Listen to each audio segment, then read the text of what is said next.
Welcome, guys, to How the Frack We Got Here, a show that takes the news and events of the week and try to make sense out of it all. I'm your host, the most Will Buchanan, and on this show, we simply are all about the facts. There are plenty of news stations out there that simply want to do anything short but inform you. Here at How the Frack We Got Here, that's all we believe in. We go up to the left, we go up to the right, we go up to the middle of independence. We go up to all sides because there's more than one side of a story to everything, and you need to know it all in order to actually formulate your own opinion. And that's what we try to do here at How the Frack We Got Here. Thanks for listening, and hold on, it's gonna be fun. All right, guys, today's date, August 21st, 2024, and this is How the Frack We Got Here. I'm host the most, Will Buchanan. On the Frack Right Here, we do take the events of the week and try to make sense of it all. Before we do get started, guys, let you know that we are a news podcast, which means we pride ourselves on doing the research, on doing the work, and making sure that we're getting the most verifiable information for the most reputable sites out there that do award-winning journalism. We do not do sensational news like Fox News, News Media, The Blaze, The Daily Beast. Whatever extreme left or extreme right views that are out there, we simply do not follow them. We give you the facts, nothing but the facts. At the same time, we do try to watch our language, but let's be honest, words will fly. At the same time, guys, there may be things that might be shown that might be too intense for younger viewers out there, so viewer discretion is advised. Aside from that, welcome. So, how we got into this is simply put, we do know that DNC, the Democratic National Convention, Night 2 is going on right now. And of course, let's be honest, it's all about the fanfare for our hopefully, I'm going to be honest, I'm going to be a little bit impartial here, our future Madam President, Kamala Harris. But that being said, as they are going through the rigmarole of that, and of course, the potential Vice President Tim Walz is speaking tonight sometime as well. But because you know all that, we're going to focus on a little bit more. Say what happened in night one. Imagine doing such a great job that because you're needed, you have to come back. Who am I talking about? Michelle and Barack Obama. Of course, Michelle, or I should say, to me, she will always be FLOTUS. She will always be FLOTUS. That's just me. But the former First Lady did not miss in her moment when she did speak about Trump. Obvious. Of the two major candidates in this race, only Kamala Harris truly understands the unseen labor and unwavering commitment that has always made America great.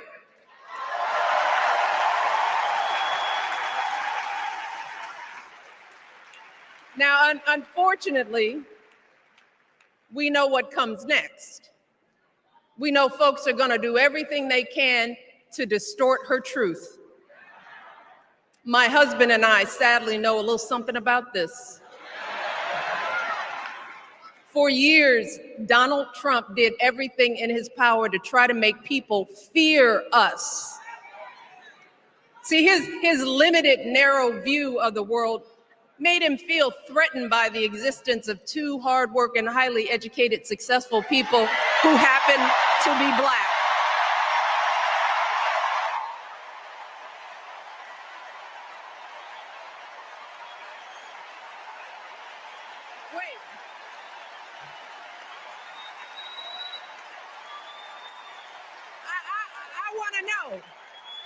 I want to know who's going to tell him that the job he's currently seeking might just be one of those Black jobs.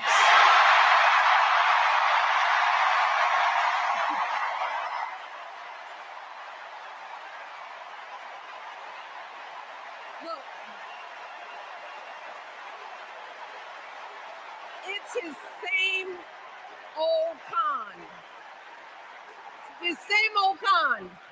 Doubling down on ugly, misogynistic, racist lies as a substitute for real ideas and solutions that will actually make people's lives better.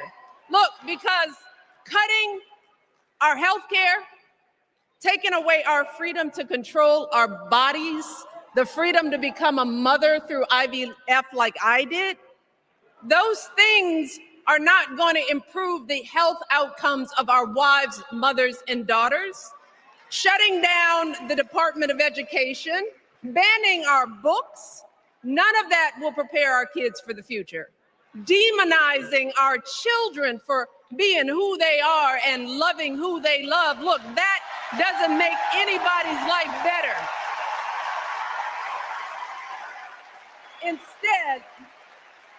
Instead, it only makes us small.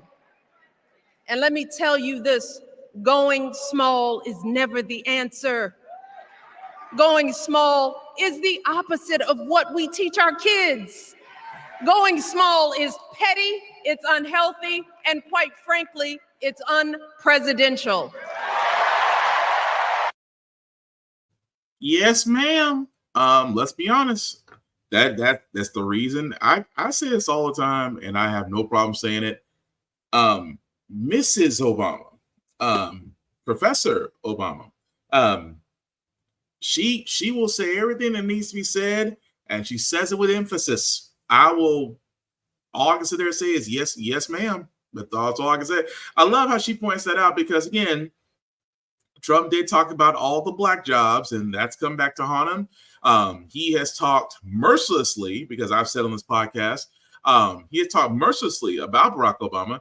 I just don't think I don't think he's from here. Where's the certificate? I don't think he's an American. That's what he was doing the whole time. For a lot of people who don't remember or just have amnesia, Trump was sitting there saying, where is Obama's birth certificate? He hounded.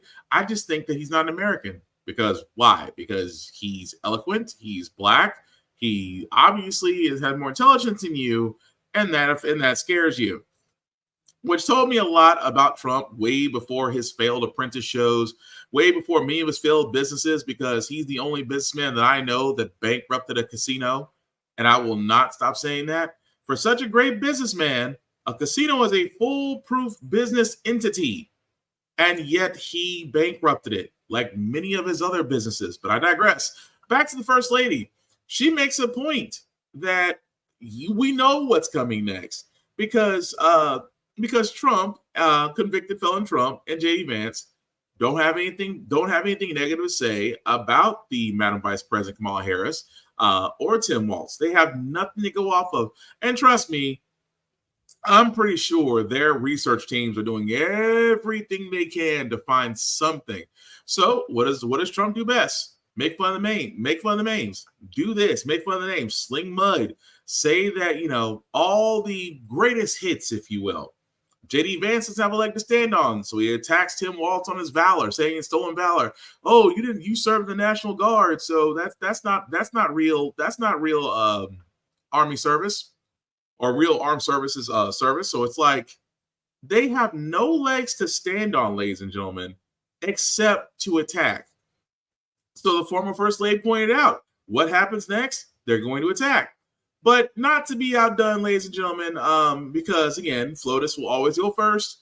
And then President, and he's still my president, I'm just going to hold it is, President Barack Obama also decided to come up and speak a few words. Again, these are two people who have done more for America in 2 terms than most presidents have, given all the unholy hell they had to face. So, again, I'll let Mr. Obama say the words. Who will fight for me? Who's thinking about my future, about my children's future, about our future together? One thing is for certain, Donald Trump is not losing sleep over that question.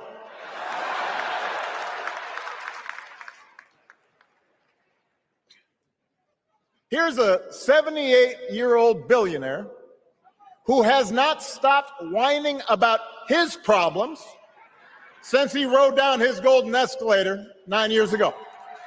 It has been a constant stream of gripes and grievances that's actually been getting worse now that he's afraid of losing to Kamala. There's the childish nicknames, the crazy conspiracy theories, this weird obsession with crowd sizes.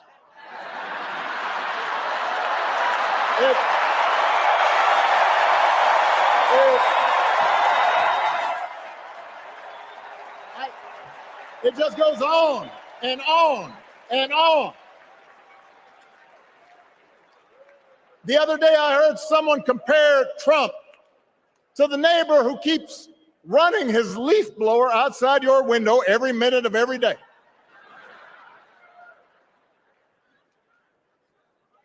Now, from a neighbor, that's exhausting. From a president, it's just dangerous. The truth is, Donald Trump sees power as nothing more than it means to his ends. He wants the middle class to pay the price for another huge tax cut that would mostly help him and his rich friends. He killed a bipartisan immigration deal written in part by one of the most conservative Republicans in Congress that would have helped secure our southern border, because he thought trying to actually solve the problem would hurt his campaign. He doesn't. Do not boo. Vote.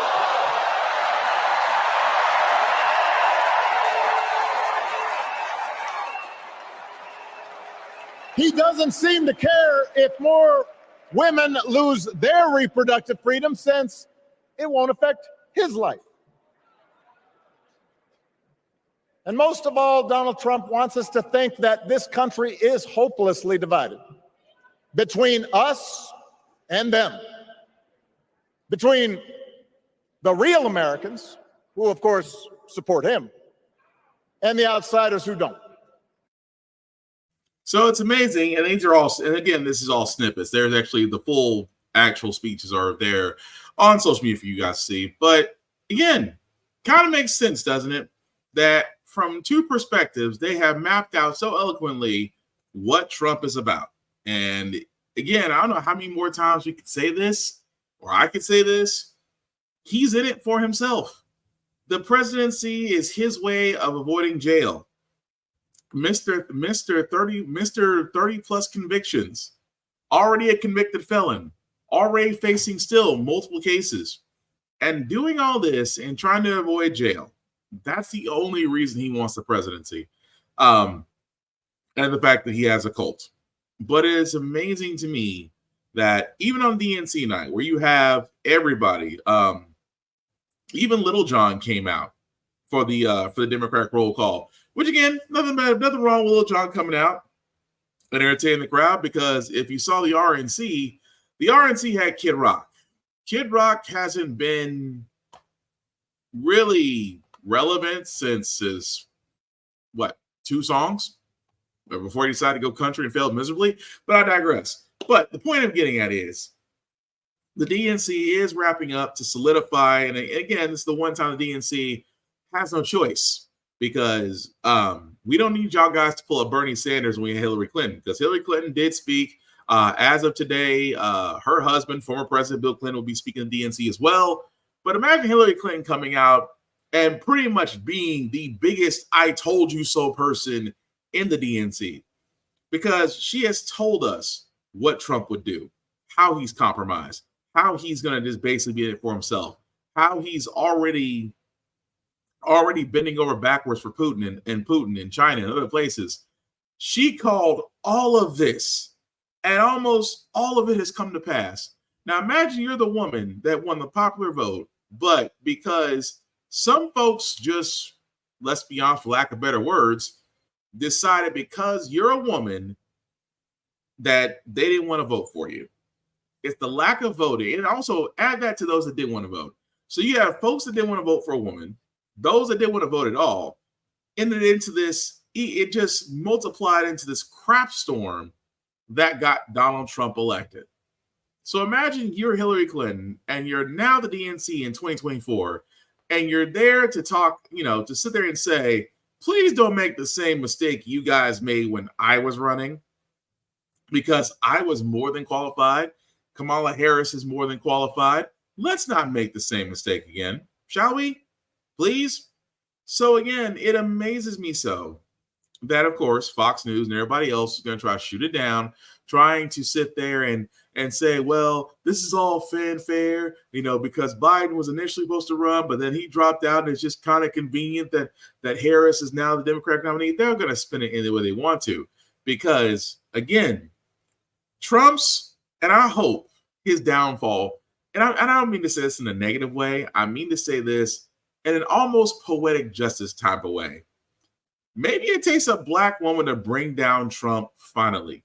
Not just a black woman, a smart, intelligent, qualified black woman to finally bring that Teflon Don down. And I won't be mad about it.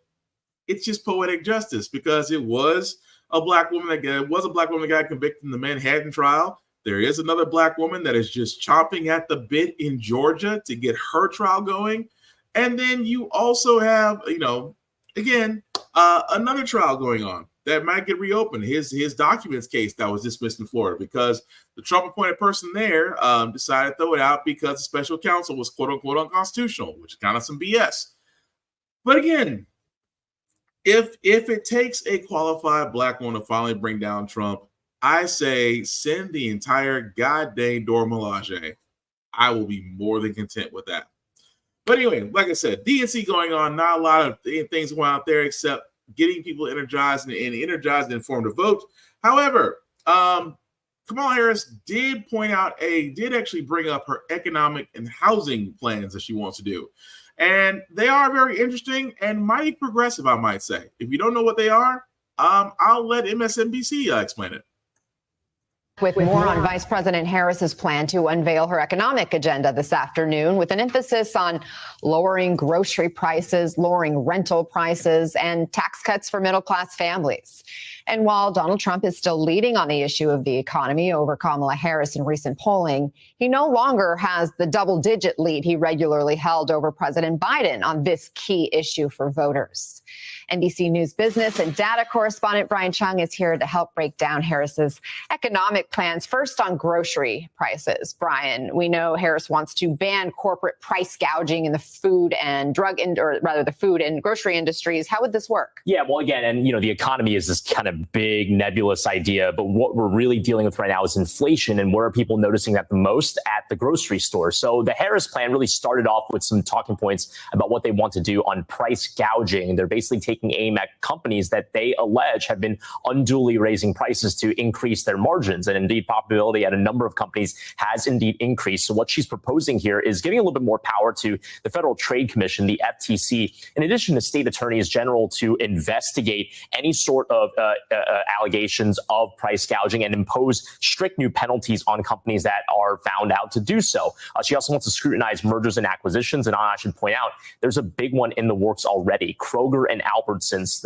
one of the two largest chains in this country, they proposed a merger in 2022. It's been making its way through the legal system in the form of many lawsuits. And whether or not that gets resolved, it could go into the next administration. So whether or not it's Harris or Trump could be very instrumental to what comes of that potentially big merger. And when it comes to lowering housing and rent prices, what do we know about her plans? Yeah, from the inflation report that we got just earlier this week, by the way, 90% of the increase in prices was attributed to housing costs. So this is actually the bigger part of the plan here. And what she's proposing is a number of things. First off, a $40 billion plan that would basically spur innovation in this space. Also a $25,000 payment assistance for first-time home buyers trying to put down that down payment, which we know is a very big deal. So these are really big parts of the equation here. But a lot of economists that I've been speaking to over the last few years, Anna, have said it's really supply that's the issue. So yes, you might be able to give first-time home buyers some help on the down payment, but if there aren't any homes to buy in the area, that's going to be a problem. She hopes that this $40 billion fund, in addition to things like encouraging people to build starter homes for first-time buyers through tax incentives, that would increase the supply. She's aiming at 3 million new housing units over her administration. That's a pretty lofty and ambitious goal. And Brian, talk to us about the tax cuts she's proposing for middle-class families. Who exactly stands to benefit, and how much of a relief could they expect? Yeah, well, her proposal, as outlined today, would really take aim at families. And she's basically saying, all right, we'll bring back the expanded child tax credit, which Americans got a little bit of a sampling of in 2021. It expired in 2022. That kind of came out of the post-COVID period. That actually, a lot of research showed, helped a lot of low-income families, specifically those that have a number of kids, but just really had a tough time trying to get through the pandemic through layoffs. But so she's saying, all right, let's bring that back. And on top of that, bringing up a $6,000 tax credit for families with children that are in their first year of life. So again, that would be stacked on top of the expanded child tax credit. That would be a pretty big deal for a number of families. But one quick point I want to make, what was noticeably absent from this report and this plan that as outlined today that she was talking about on the campaign trail was that tip tax, trying to get rid of that tip tax, which Trump has said he would also do as well. I didn't see mention of that in the plan this morning. Maybe she thinks that's already come out, so she doesn't have to address it at this point. We'll see. Thank you, Brian Chong. You took through a lot there, and I know. Okay, so again, I like the fact of how progressive, and I said it, guys, and I mean this wholeheartedly. I said it before that in order to get undecided voters on the Democratic train, outside the fact that we do not need a second act from Donald Trump, that we sat there and said, what needs to happen is that you have to be more progressive. You have to address or relate to your voters. And I love, again, what Madam Vice President has said, especially with her housing plan, because you guys have heard me say it.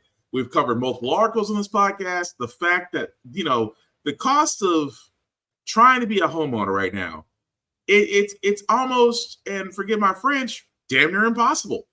It used to be that you now have to, it used to be $5,000 was down payment on a house. Was for a starter home was $5,000 to basically qualify for a mortgage loan on a starter home. Used to be. Now you're looking at maybe 4, 5, or maybe even 10 times that amount.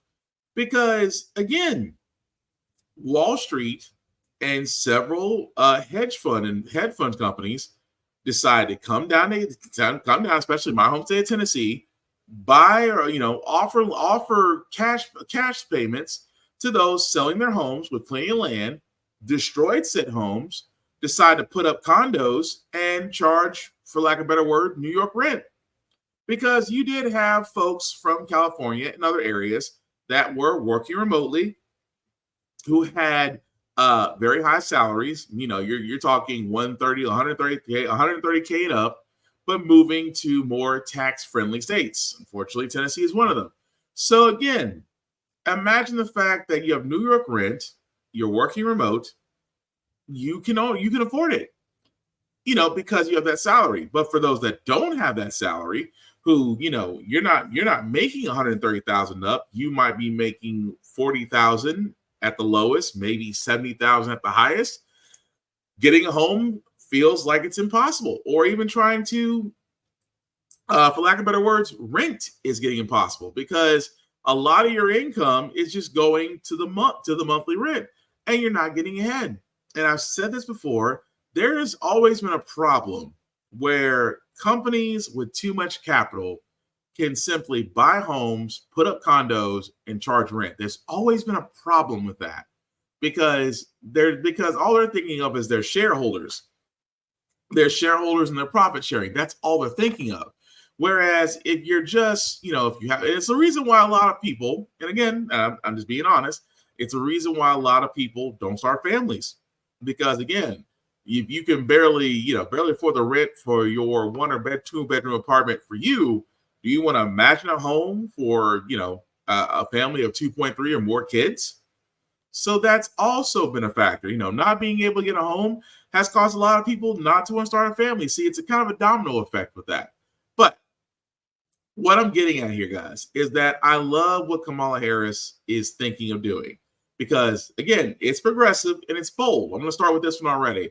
The $25K in down payment assistance for first-time home buyers and encouraging construction of 3 million new housing units. I'm not against that. I think it's great.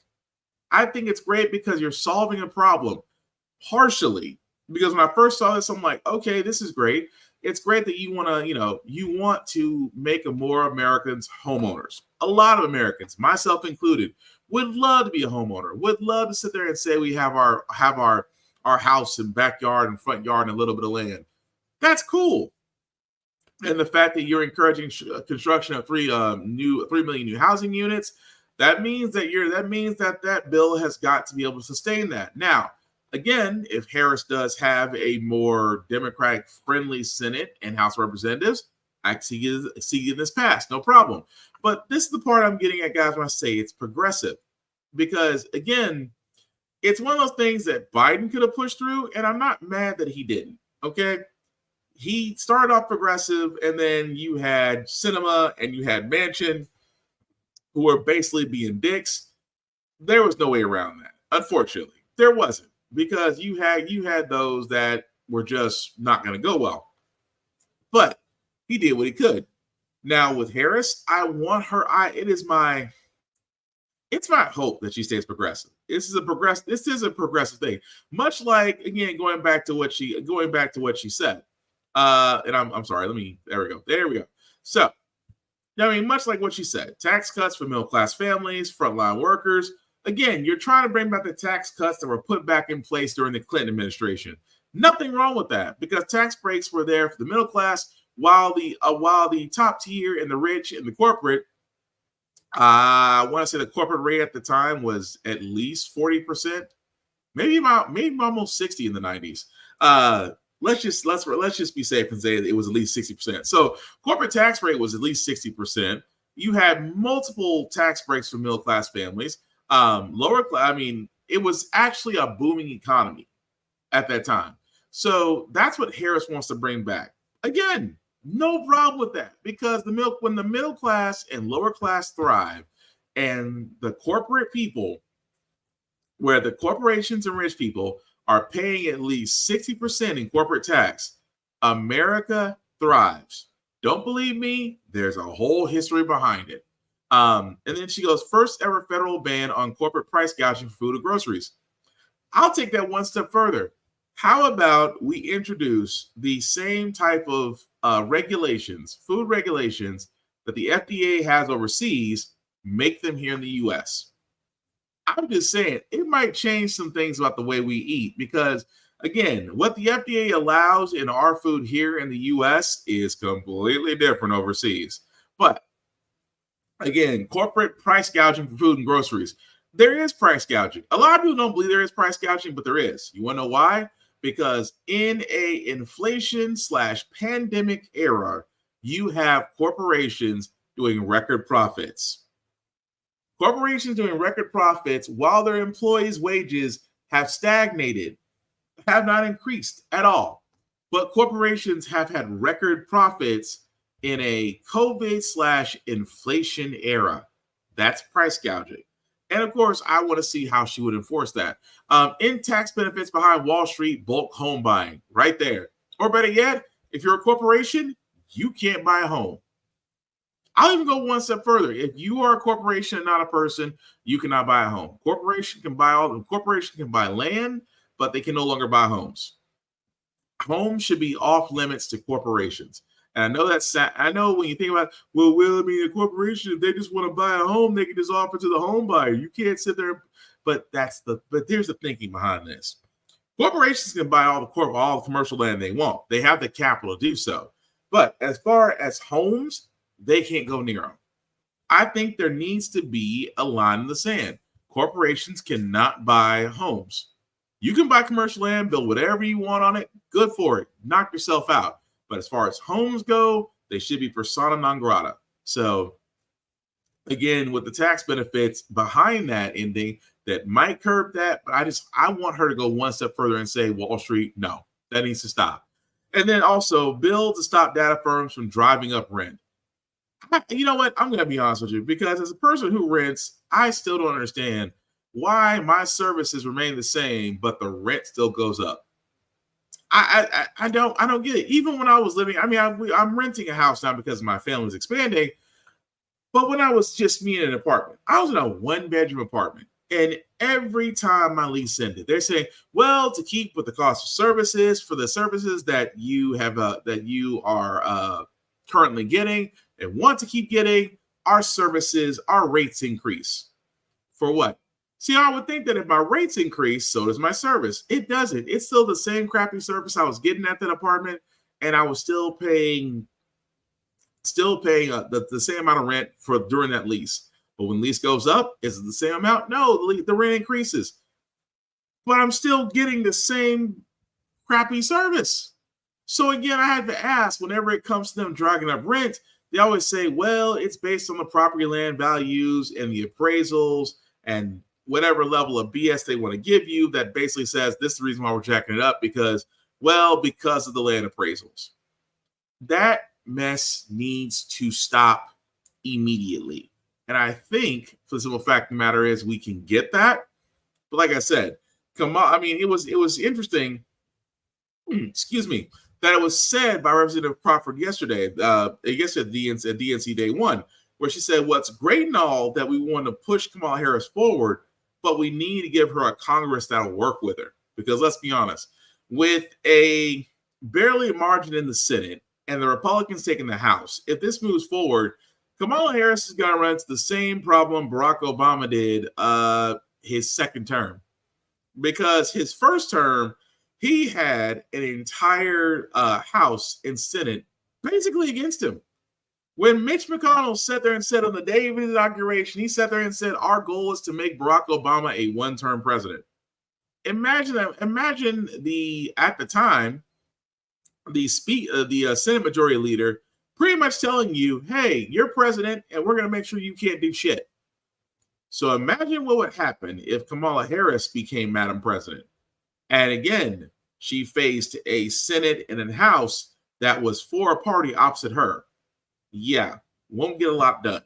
So it makes sense that, yes, you do want to vote for Kamala Harris, and that's completely fine. But at the same time, guys, midterms, I'm just saying, for the love of God, and I say this with all the care in the world, we do need to give her a Congress going to work with her. And it would be nice not to see Marjorie Taylor Greene in office anymore. Well, nice to see a lot of them not in office anymore. But I digress. Anyway, moving right along with our news that we got, guys. Not sure how I feel about this one because Thomas Lane, the gentleman right there, was one of the former Minneapolis police officers that held down, or I should say murdered George Floyd. He was the one that was actually holding the legs of Mr. Floyd. Well, unfortunately, that man is released from prison today. The reason being is because he accepted a plea deal, which actually reduced his sentence. He only actually served so far, out of a 6-year sentence, he actually served 4. He would have actually had more time, but actually took a plea deal that reduced his sentence, and now he's free. I don't know how I feel about that because, again, a lot of people are going, well, Derek Chauvin is still in there, and he was the main person. No, I don't accept that. The reason why I don't accept that because him, Derek Chauvin, Alexander Craig, and Tim, I can't remember the other guy, but 4 guys.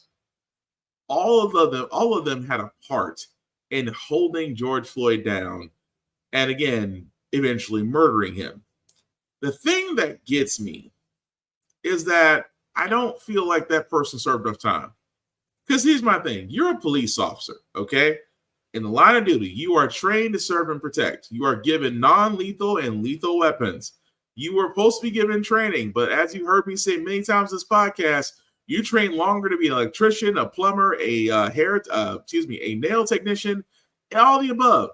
But again, I have yet to have one person come back and tell me I'm wrong, especially here in Tennessee, because I say it all the time. You guys, police academy, you spend about 6 months, and after 6 months, you're out there protecting and serving. It's not enough time, and you're not trained enough. But at the same time, you're trained to kill. But imagine you taking the life of someone unnecessarily, getting only 6 years, serving 4, and now you're out.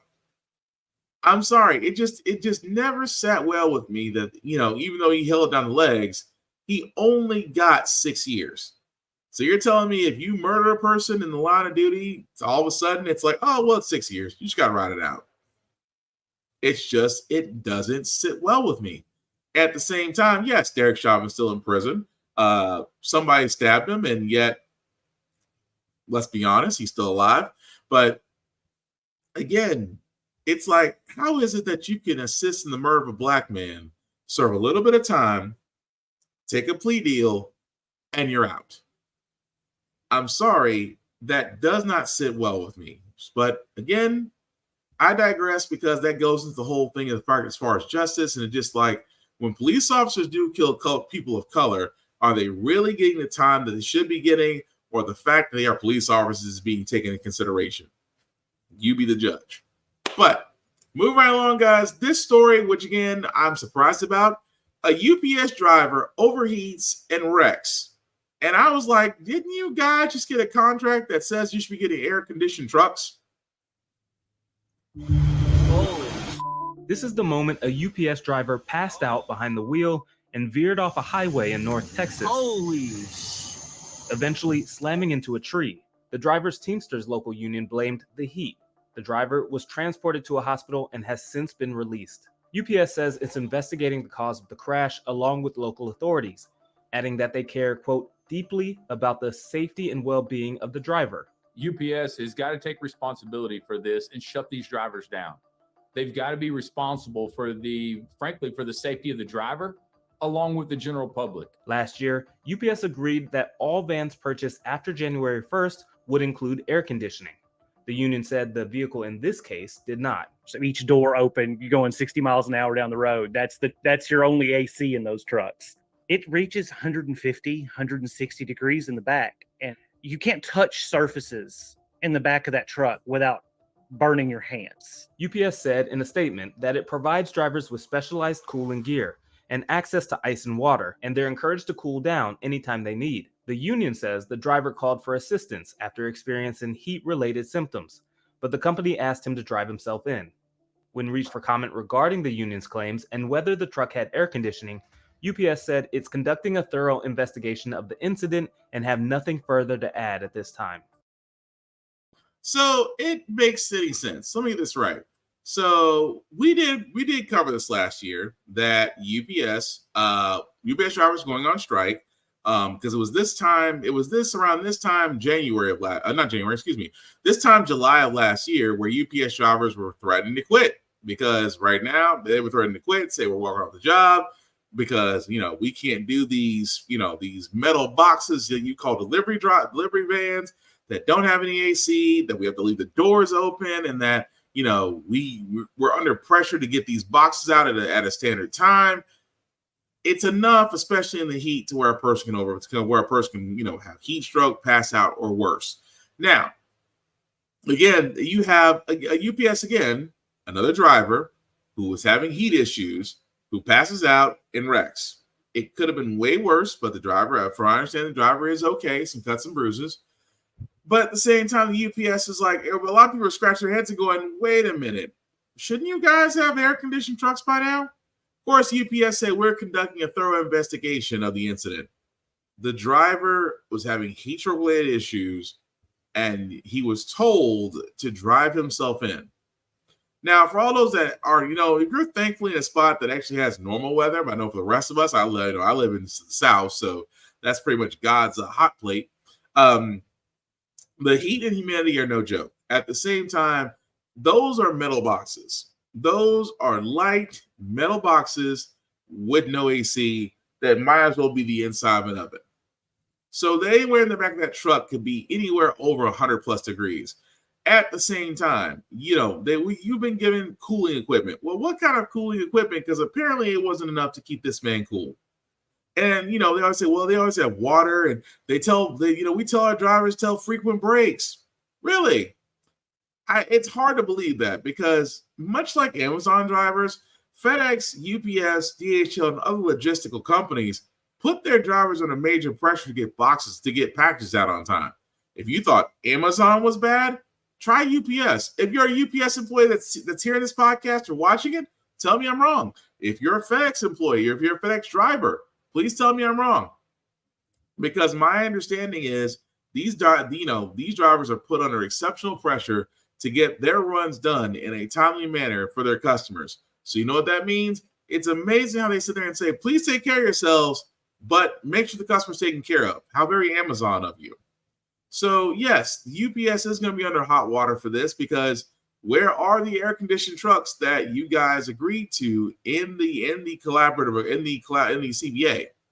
Because if you haven't done that, well, looks like UPS may actually be striking again. I'm just saying. But We'll follow it up as it goes along, but yeah, UPS has definitely got some explaining to do as to why they do not have air-conditioned trucks. But speaking of people that need to explain things, Disney is reversing its lawsuit. Remember the lawsuit? We talked about this last week, where the widow of their significant other that actually died due to allergy-related issues from the meal they had at a Disney resort tried to actually bring a lawsuit with Disney, but Disney said, "Hold up.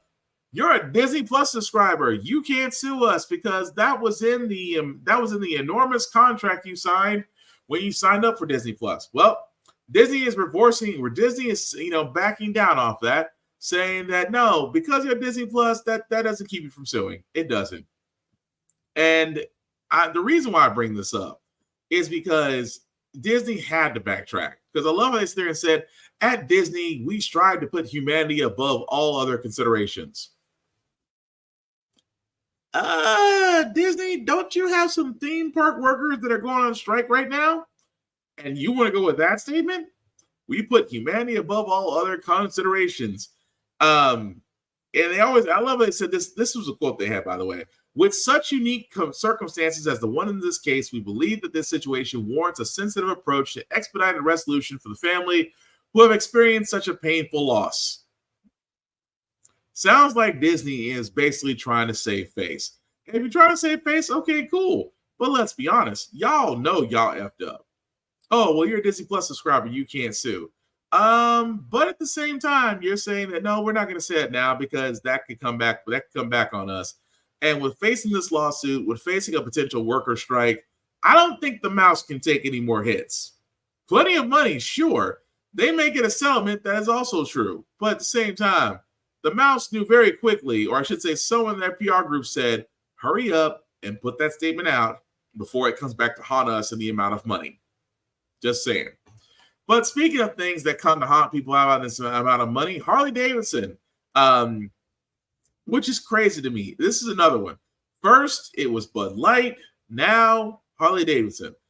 Dropping its diversity initiatives after an anti-DEI campaign by several idiots. I know it says right wing, but it's idiots. Long story short, guys, Harley Davidson was instituting diversity, exclusivity, inclusion into their company. All great things. However, because some people are illiterate and idiots and napkins, they see DEI as a bad thing. They see DEI as forcing ideals onto things they don't want. Oh, Harley Davidson's going DEI. They can have my Harley. They can take this back. I stopped paying on this. And I'm just thinking to myself, it's a company decision. And I love Harley Davidson. I always want to wear their motorcycles whenever I get my license chance to ride. It's one of those motorcycle companies that I just love to actually get my bike from, just because I've known her since I was a little kid. That being said, the Harley Davidson decided that they wanted to include diversity and inclusion into their company. Tractor Supply did it. John Deere did it. Bud Light was doing it with their trans spokesperson. And how do certain people react? Oh, well, they could just take back this Harley. I'll go somewhere else. And here's my thing. If you already paid for your bike or whatever Harley Davidson items that you have, number one, burning them is not a sign of patriotism. That's a sign of stupidity. They've already gotten your money from what you burned or purchased. So it makes no sense to go ahead and say, I am protesting by burning what I've already purchased. Yeah, that's kind of on the stupid side. But what is that saying? Because this is the problem when you have Trump and others that attack DEI like a forced inclusion. Like you have to force people. You have to force things upon people to make them understand, which they didn't. Tractor Supply tried to do it in a nice way. John Deere tried to do it in a nice way. But because certain good old boys hear DEI and think that it's an evil thing, they're going to turn around and sit there and say, not my Harley Davidson, not this. And for what? Fear? Ignorance?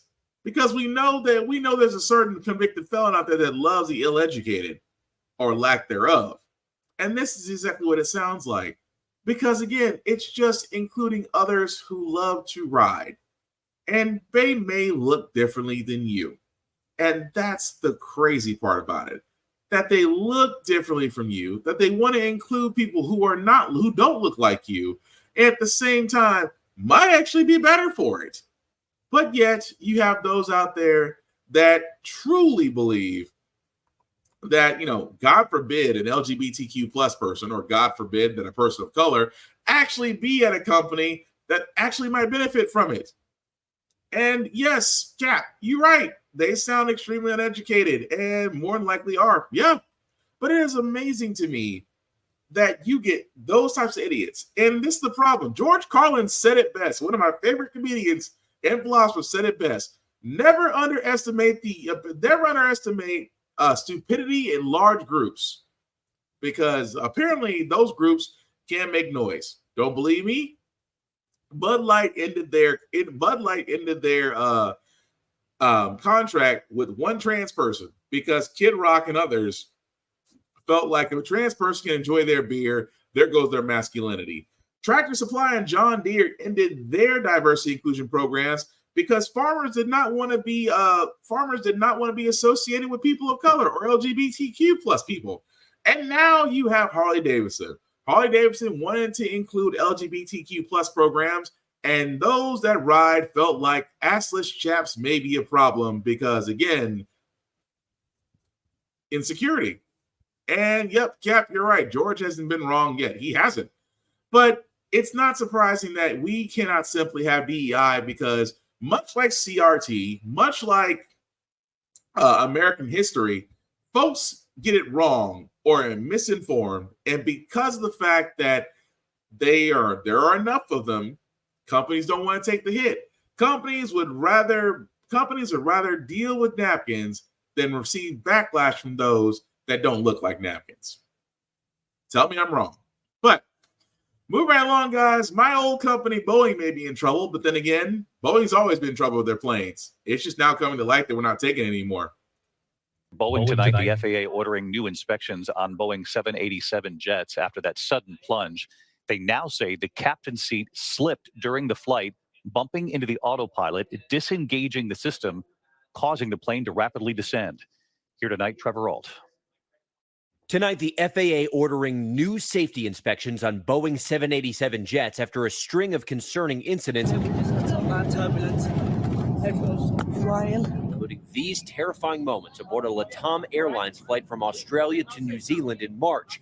The FAA now saying an uncommanded movement of the captain's seat caused the control column input to disconnect the autopilot, resulting in a rapid descent, sending passengers and crew flying to the ceiling, more than a dozen injured. I saw cut heads, a few neck braces being applied, people being patched up with cuts and bruises. The FAA says they've since received 4 additional reports of similar incidents, now requiring inspections of the captain's and first officer's seats. The switch is the one that controls the electric seat for the captain. If it runs away, it's not going to cause the airplane to crash, but it will cause a problem in pushing the captain against the yoke and causing maybe a sudden loss of altitude. And David, the FAA says these inspections will impact 158 planes nationwide, and it comes as Boeing is grounding a test fleet of a new plane, the 777X, after post-flight inspections found a failure in a part that holds the engines in place. So Boeing says they're going to be replacing that part, then they'll resume testing when they're ready. Here's an idea. How about Boeing just stop making planes altogether? Just saying. Look, this is a little story time. I used to actually work for a help desk that supported Boeing engineers. I can talk about it now because I'm no longer working there. But when I tell you the Boeing engineers who are on these planes, we were told, and again, for all those that work with me in that department, I won't name, at that place, I won't name. You can tell me if I'm right or wrong because I know you're watching. But we were told that the Boeing engineers at the time, don't talk to them about the planes. Don't ask them how it's going, that they're under strict deadlines. Help them out with their IT problem. That's it. But this is just the tip of the iceberg. Boeing, this is the same company whose plane, they had a plane about, 2 months ago, to where the emergency door came off mid-flight, which thankfully nobody was sitting next to that emergency door, because if they did, they would have been sucked out. So imagine, guys, that these Boeing planes, and I have been, this is the reason why, little old me hasn't gotten on a plane in a long time, because Boeing planes they're a toss-up. They really are. I mean, you just heard it just then. Their test flight on a new plane they put out has a problem holding the engines to the plane. I'm sorry, what? That during test flight, you found out that the engines attached to the wings do not stay connected to the plane. Yeah, I think I'm just going to be a land warrior for the rest of my days. But it is amazing to me that Boeing has yet to be grounded completely by the FAA. I'm mystified by that. If you've had that many issues in less than 60 days' time, how is it that your planes are allowed to still be flying when they're not heavily inspected, they're rushed through production, at the same time they're having issues? How is it that somehow, some way, your company is still allowed to build, sell, and allow those planes to be flown in the air? That's the question I want to know. If I was the Secretary of Transportation, Mr. Buttigieg, Secretary Buttigieg, forgive me if I completely destroyed your last name, that would be the question I'd be asking Boeing. Because how do you have this many issues, and because you have government contracts, you're still allowed to work? I'm just saying it's the Wells Fargo of airlines. But we will cover that as it comes along. Moving right along, guys, I did want to cover the story well because we talked about Susan Lawrence not too long about last year, with a woman that actually fatally shot a black woman through her door, sight unseen. Well, it did not take long for that jury to reach a verdict. Can you please hand the verdict to the bailiff, please? After less than 3 hours of deliberation, all right, the Florida jury convicted Susan Lawrence of manslaughter more than a year after she shot and killed her neighbor, Ajika A.J. Owens, through a front door. Lawrence appearing stoic as a verdict was read. The defendant is guilty of manslaughter.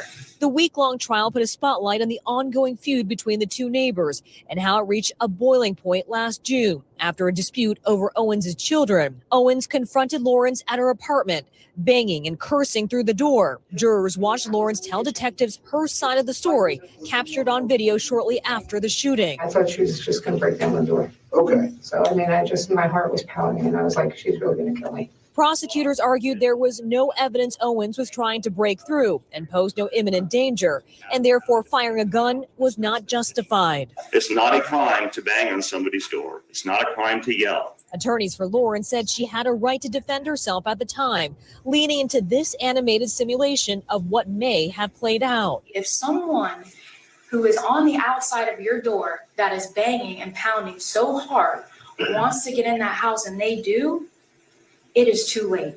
And Susan Lawrence had no idea what Ajika Owens had on her. Investigators say Owens was not armed. Lawrence did not take the stand, but she wrote a note to AJ's children last year, read aloud by a detective. I'm so sorry for your loss. I never meant to kill your mother. I was terrified your mom was going to kill me. I shot out of fear.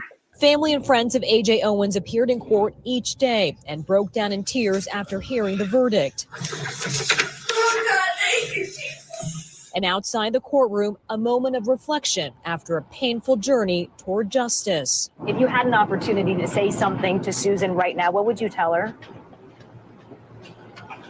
No words for Susan Lawrence. Her mom asking the community to keep A.J.'s children in their prayers. I find some peace with that verdict.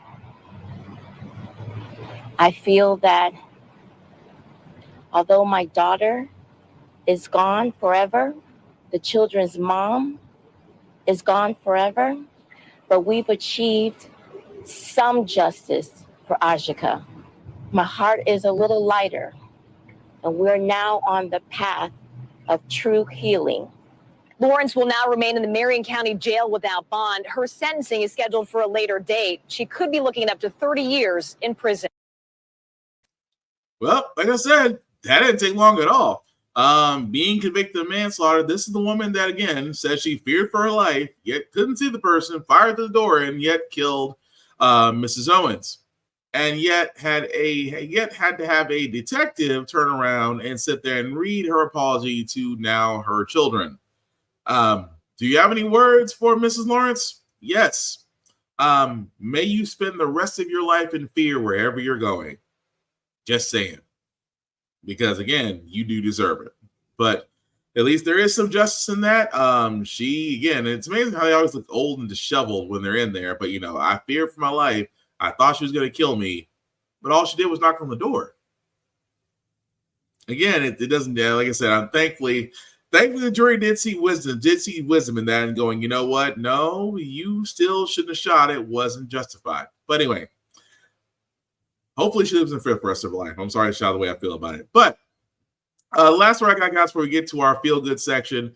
Biden did talk about removing no-compete clauses and having the FTC enforce it. Well, for this one, blame Texas. The administration planned to ban non-compete contracts for American workers. The ban was set to go into effect September 4th. Chief Economics Correspondent Rebecca Jarvis here with the details. Good morning, Rebecca. Good morning, George. And this could have a big impact because these are buried in a lot of business employment agreements. About 30 million Americans, or 20% of U.S. workers, have signed non-competes. And the FTC's new rule, which was meant to take effect September 4th, would have meant that anyone applying for a new job could not be forced to sign a non-compete. And for workers with existing agreements, those non-competes would no longer be enforceable.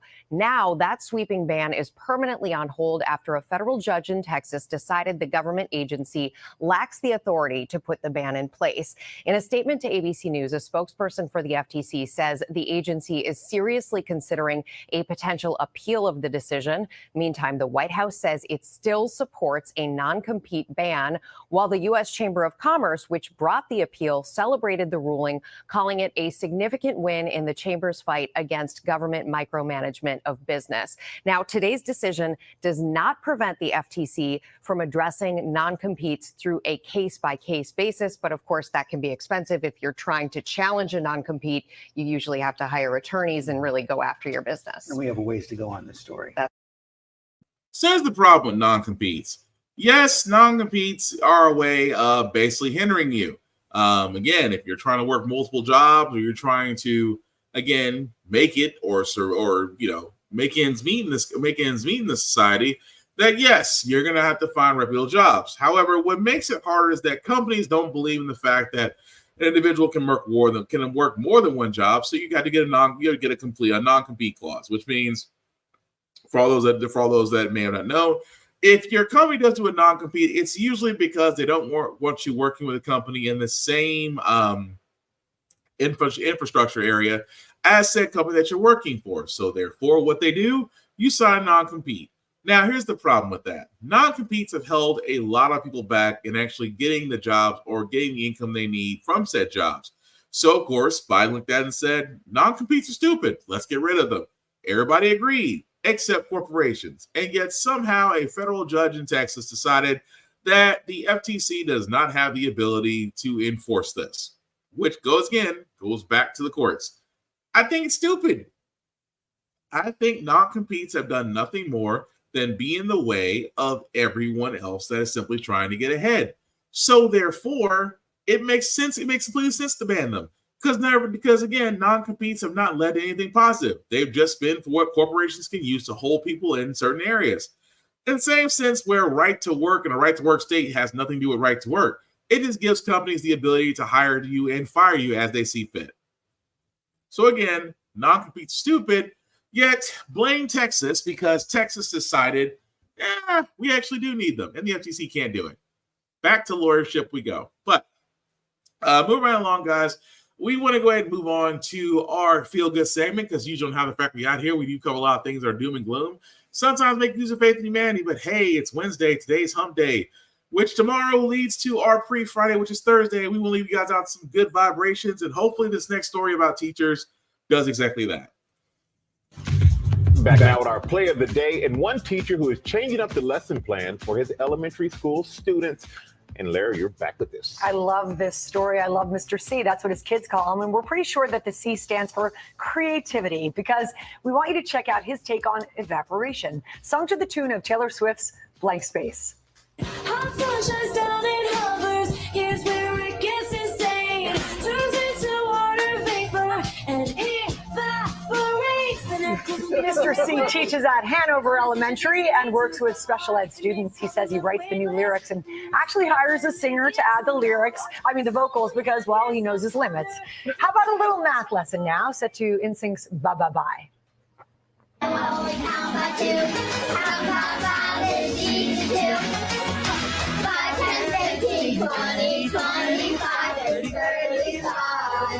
It's so smart. It's such a great idea, Mr. C. You get an A in our book. Yeah, go to the outfit and the hair. A plus. Absolutely. He's making it fun, and I thought that was cool because, again, I love teachers, I love educators. I have a special place in my heart for them.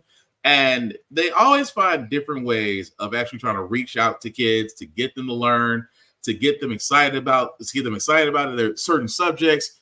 And hey, if you find it through music, I'm not knocking it. If you like it, I love it. But that's going to do it for this podcast, guys. We thank you all for watching, for liking, for letting people listen live. I certainly appreciate that. Some shameless plugging before we do get out of here, guys. I do want to talk about Blurred Station. I will not stop talking about Blurred Station. It is the vehicle that we have always asked for, the table that we've always wanted. And for $10.99 a month, you can definitely enjoy it. Please go to blurredstation.com, hit the join now button for the Bird's Eye View Affinity membership. Select me there as Black Spartan. I would certainly appreciate it, guys, but definitely check out blurredstation.com. Again, it is the vehicle that you need to hop on. It is the media that we always ask for. Also, vote.org. I've stressed this enough, guys, about vote.org, and I cannot stress this enough.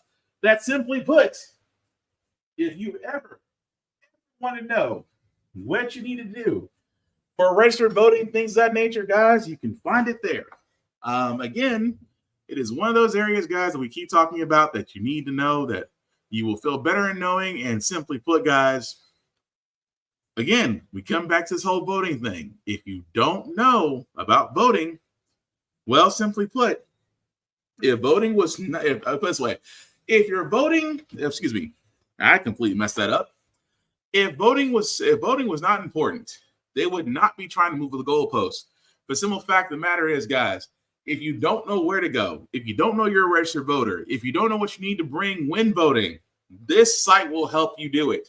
So again, please go there, register to vote, check your registration, know what you need to bring to the voting polls, and trust me, you will be better for it.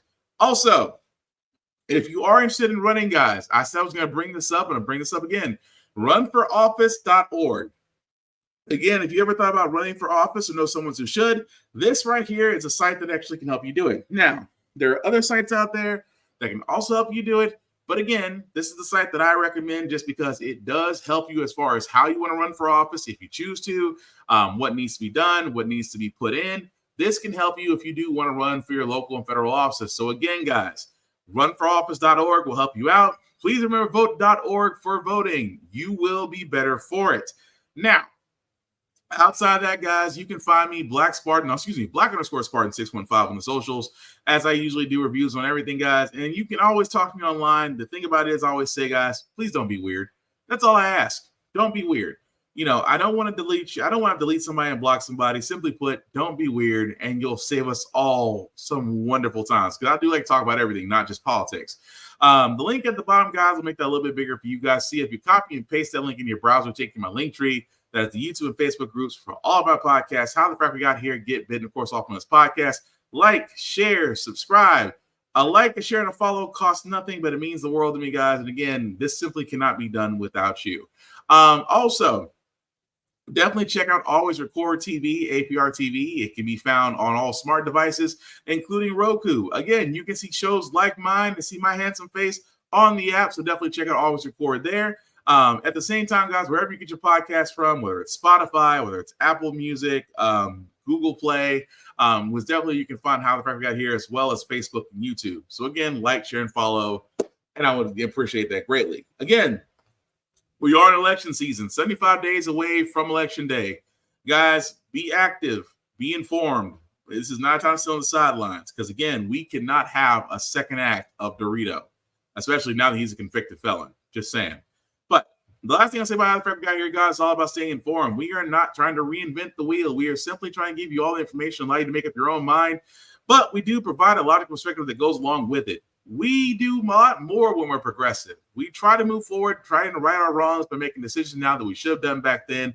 Like electing our first black woman to the Federal Board of Governors, electing our first black woman to the Supreme Court justices. And then hopefully, I would hopefully say 75 days from now, electing our first black woman to be the first Madam President of these here United States. All great things. We don't learn from history. We are doomed to repeat them. That's what we keep asking ourselves.